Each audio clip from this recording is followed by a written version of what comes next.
इस दुनिया में कुछ चीज़ें ऐसी है जो हर इंसान पाना चाहता है, जैसे पावर, मनी और फेम। हर इंसान का सपना होता है कि उसके पास बहुत सारा पैसा हो, उसके पास इतनी सारी पावर हो कि वो पूरी दुनिया को कंट्रोल कर सके और एट द लास्ट उसके पास उसके चाहने वालों की भीड़ हो। और आज के टाइम में ऐसे बहुत सारे तरीके हैं जिससे कोई भी इंसान बहुत ही इजीली पावर, मनी और फेम पा सकता है। तुम कोई मल्टीनेशनल कंपनी के सीईओ बन सकते हो जिससे तुम्हें पावर, मनी और फेम मिल सकती है, लेकिन उसके लिए तुम्हें बहुत पढ़ाई करनी पड़ेगी, बहुत सारे इंटरव्यूज फेस करने पड़ेंगे, बहुत सारे प्रमोशंस तक का वेट करना पड़ेगा, तब कहीं जाकर तुम किसी कंपनी के सीईओ की पोजीशन तक पहुंच पाओगे। तुम खुद का बिजनेस स्टार्ट कर सकते हो पावर, मनी और फेम पाने के लिए, लेकिन उसके लिए भी तुम्हें कोई प्रोडक्ट बनाना पड़ेगा, उस प्रोडक्ट की मार्केटिंग करनी पड़ेगी, उस प्रोडक्ट को सेल करना पड़ेगा। तुम पावर, मनी और फेम पाने के लिए एथलीट या बॉलीवुड सेलिब्रिटी भी बन सकते हो, लेकिन अगेन उसके लिए भी तुम्हें बहुत सारा हार्डवर्क, सेक्रीफाइस और स्ट्रगल करना पड़ेगा। लेकिन एक तरीका है जिससे तुम बहुत ही इजीली पावर, मनी और फेम पा सकते हो, वो भी बिना किसी एफर्ट के, वो भी बिना किसी स्ट्रगल के, वो भी बिना किसी सेक्रीफाइस के। तो वो तरीका कौन सा है? जिससे तुम पावर, मनी और फेम पा सकते हो? So welcome to the world of spirituality, जहां पर करोड़ों का बिजनेस स्पिरिचुअलिटी के नाम पर किया जाता है।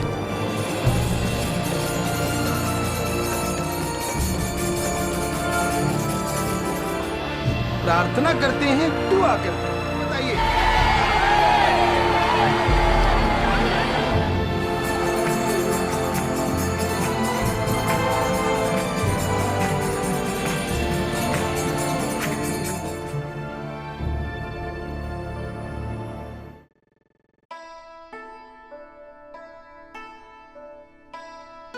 स्पिरिचुअल गुरु ओशो, इनकी नेटवर्थ उस टाइम में $100 मिलियन से भी कई गुना ज्यादा थी, मतलब आज के टाइम के हिसाब से may be in billions. Spiritual गुरु सदगुरु, इनकी नेटवर्थ आज के टाइम में 1100 करोड़ रुपए से भी ज्यादा है। स्पिरिचुअल गुरु श्री श्री रविशंकर, इनकी नेटवर्थ आज के टाइम में 1000 करोड़ रुपए से भी कई गुना ज्यादा है। योग गुरु बाबा रामदेव, इनकी नेटवर्थ आज के टाइम में 1600 करोड़ रुपए से भी ज्यादा है। और इंडिया में ऐसे कई सारे छोटे बड़े बाबा जी से जिनकी मंथली इनकम और नेटवर्थ एक पढ़े लिखे IAS ऑफिसर से भी कई गुना ज्यादा है। अगर आप इनके आश्रम देखोगे तो आपको पता चलेगा इनके आश्रम 100-100, 200-200 एकड़ में फैले हुए हैं। अगर आप इनके कार कलेक्शन देखोगे तो आपको पता चलेगा दुनिया की सारी महंगी गाड़ियां इनके गैरेज में खड़ी हुई है। एंशिएंट हिंदुइज्म के अनुसार हर इंसान के लाइफ के 4 स्टेजेस होते हैं। पहला ब्रह्मचर्य, जिसमें हमें ब्रह्मचारी बन के रहना होता है। दूसरा होता है गृहस्था, जिसमें हमें अपनी गृहस्थी बसानी होती है, अपना परिवार बसाना होता है। तीसरा होता है वानप्रस्था, जिसमें हमें अपना ध्यान घर परिवार से हटाकर भगवान की तरफ लगाना होता है। और चौथा होता है सन्यास, जिसमें हमें इस दुनिया की सारी मटेरियलिस्टिक चीजें जैसे घर, गाड़ी, जॉब, बिजनेस, परिवार, धन दौलत, रिश्तेदार, सब कुछ त्याग करके अपना आगे का जीवन एक सन्यासी बनकर बिताना होता है। लेकिन अगर तुम इन बाबा जी, गुरु जी लोगों की लाइफ को ध्यान से देखोगे तो तुम्हें पता चलेगा जिस टाइम उन्हें इस मोह माया से भरी दुनिया से सन्यास लेकर भगवान की भक्ति करनी चाहिए, उस टाइम वो अपने लग्जरी आश्रम में नौकरों चाकरों के साथ अपनी आलीशान राजा महाराजाओं वाली जिंदगी जी रहे हैं। और यूं कह लो कि राजा महाराजाओं से भी कई गुना ज्यादा अच्छी लाइफ जी रहे हैं। जितनी सॉर्टेड लाइफ इन गुरुजी बाबाजियों की होती है, इतनी सॉर्टेड लाइफ तो पुराने टाइम में राजा महाराजाओं की भी नहीं होती थी, क्योंकि राजा महाराजाओं को भी ना जाने कितने युद्ध लड़ने पड़ते थे, कितनी तपस्या करनी पड़ती थी, कितनी चीजों में महारत हासिल करनी पड़ती थी, तब कहीं जाकर वो इस पोजीशन पर पहुंच पाते थे कि दुनिया पर राज कर सके। लेकिन बाबा जी, गुरु जी बनने के लिए तुम्हें सिर्फ बकचोदी करते आनी चाहिए, तुम्हारा काम बन जाएगा। तुम कौन से स्कूल से पढ़े हो, कौन से कॉलेज से पढ़े हो, तुम्हारा स्पिरिचुअल नॉलेज क्या है, कुछ मैटर नहीं करता है अगर तुम एक अच्छे बकचोद हो तो।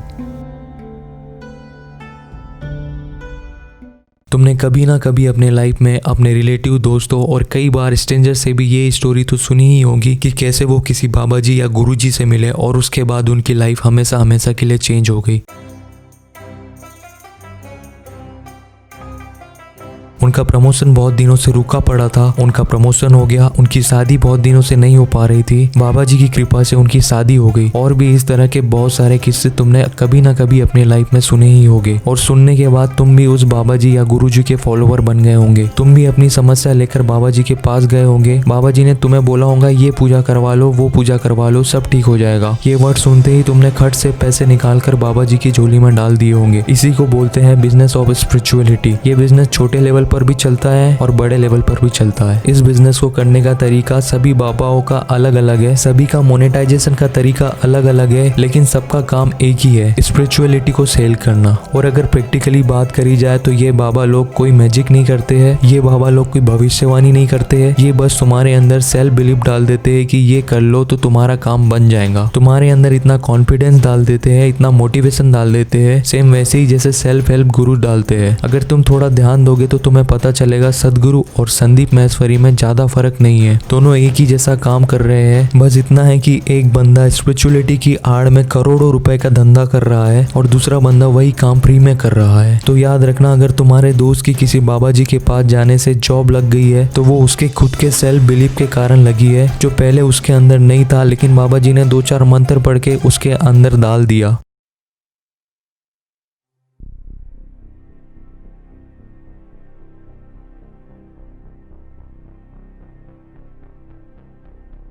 किसी भी बाबा जी या गुरु जी का ओरिजिन एक स्टोरी से होता है। स्टोरी ही होती है जो उन्हें एक आम आदमी से एक्स्ट्राऑर्डिनरी बनाती है। जैसे योग गुरु बाबा रामदेव, इनको बचपन में पैरालिसिस था और इनका जन्म बहुत ही गरीब परिवार में हुआ था, जिस वजह से उनके पास इतने पैसे नहीं थे कि वो किसी अच्छे हॉस्पिटल में अपना इलाज करा सके। फिर उन्होंने खुद ही अपना पैरालिसिस ठीक करने का सोचा, उन्होंने योगा प्रैक्टिस करना चालू किया और कुछ ही दिनों में वो एकदम ठीक हो गए। और इसके बाद उन्होंने फैसला किया कि वो अपने इस योगा शक्ति को पूरी दुनिया में फैलाएंगे और आज वो 10,000 करोड़ रुपए के एम्पायर पतंजलि के मालिक है।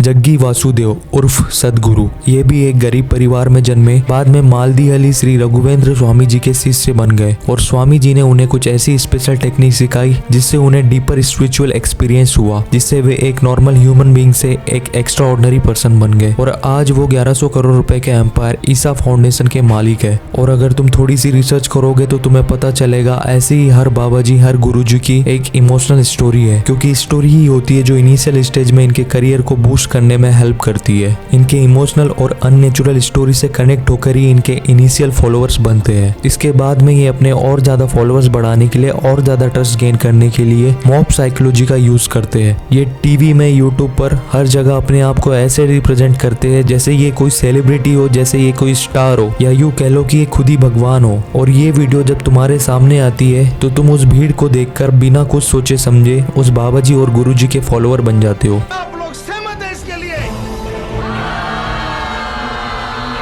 क्योंकि ये मॉब साइकोलॉजी हमारे ब्रेन में बाय डिफॉल्ट फिट है। जैसे रोड पर कभी भीड़ जमा हुई होती है तो हम भी वहाँ रुककर तमाशा देखने लग जाते हैं। सेम बाबा जी, गुरु जी, बिजनेस कोच, लाइफ कोच अपने ऑडियंस गेन करने के लिए, ट्रस्ट बढ़ाने के लिए इसी टेक्निक का यूज करते हैं। और जब इनके अच्छे खासे फॉलोअर्स भक्त बन जाते हैं तब ये अपनी टेफ्लॉन इमेज क्रिएट करते हैं। जैसे अपने साथ में किसी सेलिब्रिटी को दिखाना, पॉलिटिशियन को दिखाना, किसी फेमस पर्सनालिटी को दिखाना। इससे क्या होता है, जो बंदा उस सेलिब्रिटी को फॉलो करता है इनडायरेक्टली वो बाबा जी को भी फॉलो करने लग जाता है। और जो लोग बाबा जी को पहले से ही फॉलो करते हैं उनका ट्रस्ट लेवल और 100 गुना बढ़ जाता है। और इस तरह से जब किसी बंदे की टेफ्लॉन इमेज बन जाती है तो फिर लोग उसको ब्लाइंडली फॉलो करने लगते हैं। लेकिन एक चीज पर तुम गौर करना, जितने भी लोग इन बाबा जी, गुरु जी से जुड़ते हैं वो तुम्हें पता है क्यों जुड़ते हैं? वो अपने मटेरियलिस्टिक पर्पस को पूरा करने के लिए जुड़ते हैं, जैसे प्रमोशन पाने के लिए, सक्सेसफुल होने के लिए, रिच बनने के लिए। कोई भी बंदा स्पिरिचुअल पर्पस के लिए इन बाबा जी, गुरु जी से नहीं जुड़ता है। प्रॉब्लम ये होती है कि हम सभी के अंदर एक फियर ऑफ अनसर्टेनिटी होता है। ये ह्यूमन की बेसिक साइकोलॉजी होती है कि वो अपने आप को फ्यूचर में वेल सेटल्ड देखना चाहता है। हमें ये लगता है कि हमारा आज अच्छा नहीं है, हमारा कल अच्छा नहीं है, लेकिन अगर हम बाबा जी या गुरु जी से जुड़ गए तो कम से कम हमारा फ्यूचर तो अच्छा ही होगा। और इस तरह से हम एक ट्रैप में फंस कर रह जाते हैं और एक इंसान को भगवान बना देते हैं। पर उस इंसान को भगवान बनाने से पहले हम एक बार भी ये चेक नहीं करते हैं कि वो बंदा ट्रस्ट के लायक है भी कि नहीं। मोस्ट ऑफ द इंडियन बाबा जी के ऊपर कोई ना कोई क्रिमिनल चार्जेस लगे हुए हैं। जैसे सदगुरु पर भी उनके वाइफ के मर्डर का आरोप है और ये केस खुद उनके फादर इन लॉ ने उनके खिलाफ दर्ज किया है। और ऐसे ही कई केस जैसे जमीन पर कब्जा करना, हैरेस करना और कई सारे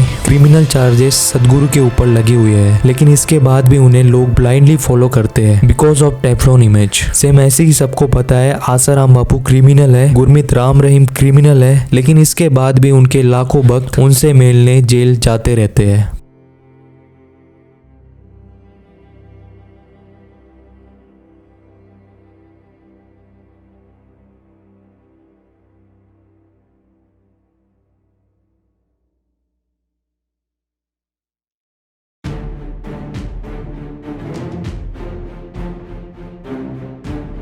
तुमने इंस्टाग्राम पर देखा होगा, जिसके जितने ज्यादा फॉलोवर रहते हैं उसको उतने ज्यादा पैसे मिलते हैं किसी भी ब्रांड को प्रमोट करने के। सेम ऐसे ही बाबा जी गुरुजी का बिजनेस का भी है, जितने ज्यादा फॉलोवर उतने ज्यादा पैसे। लेकिन तुम सोच रहे होंगे कि ये पैसे कमाते कैसे है, तो सभी बाबा जी गुरुजी के पैसे कमाने का तरीका अलग अलग है। जैसे सदगुरु का ईसा फाउंडेशन बाबा जी के भक्तों को एक कोर्स ऑफर करता है, द इनर इंजीनियरिंग कोर्स। वो इस कोर्स को बेच के अपना ऑलमोस्ट 50% मनी कमाते हैं। ये कोर्स पर पर्सन अप्रोक्सीमेटली 16,000 रुपए पड़ता है। सोचो, सदगुरु के इतने सारे फॉलोवर्स है, अगर 1 लाख लोगों ने भी ये कोर्स परचेस कर लिया तो सोचो ईसा फाउंडेशन को कितना प्रॉफिट होगा। इनके और भी कई सारे मोनेटाइजेशन के तरीके हैं, जैसे यूट्यूब एड रेवेन्यू, डोनेशन वगैरह। अभी कुछ दिन पहले ईसा फाउंडेशन ने ट्री प्लांटेशन के नाम पे हर आदमी से 42 रुपए लिए थे, और ऐसा कहा जाता है कि इस डोनेशन से करीब 10,000 करोड़ रुपए का डोनेशन जमा हुआ था। सेम ऐसी ही श्री रविशंकर की अपनी खुद की एक प्रोडक्ट लाइन है, जिसमें वो बहुत सारे FMCG और स्पिरिचुअल प्रोडक्ट वगैरह बेचते हैं, और बाकी डोनेशन वगैरह तो उनका चलता ही रहता है। अगर तुम एक तरह से देखोगे तो ये लोग गुरुजी कम और बिजनेसमैन ज्यादा है। अब तुम ही सोचो, सदगुरु का जो इनर इंजीनियरिंग कोर्स है उसको 16,000 रुपए में बेचने की क्या जरूरत है। उस कोर्स को बनाने में तो 1 रुपए की भी इन्वेस्टमेंट नहीं लग रही है। और इंडिया में ऐसे कई सारे बाबा जी है जिनके समागम में जाने के लिए 10-10, 20-20 हजार रुपए की फीस लगती है। और सबसे बड़ी बात, इतने पैसे कमाने के बाद भी इन्हें 1 रुपए का टैक्स भी नहीं पे करना पड़ता है,